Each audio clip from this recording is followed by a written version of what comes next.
kepada semua sahabat-sahabat, saudara-saudari, abang-abang, akak-akak, adik kan. Saya ni YMB. Malam ni kita jumpa dalam live lagi. Jadi malam ini saya mula dengan malam sebab petang sekarang selalu hujan.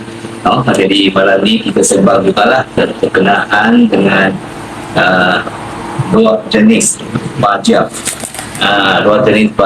organik, keluaran daripada perkhidmatan agrokimia. Jadi di sebelah tangan kiri saya, jadi baja organik FRAS, Black Soldier Fly ataupun BSF. Black Soldier Fly bermakna kalau dalam bahasa Malaysia lalat askar hitam. Jadi baja ini jadi boleh katakan adalah satu baja organik tuling 100% semula jadi. Baru setahun lebih lah kita dalam pasaran.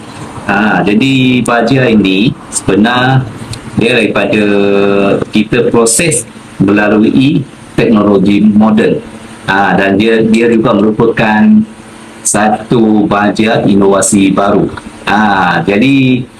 Jadi pada sahabat-sahabat kan, pernah tak tengok ataupun pernah tak jumpa lalat askar hitam, Black Soldier Fly? Jadi Black Soldier Fly, jadi kita di sini dalam bungkusan ni kita boleh nampak lalat. Jadi kita boleh nampak ni bentuk dia.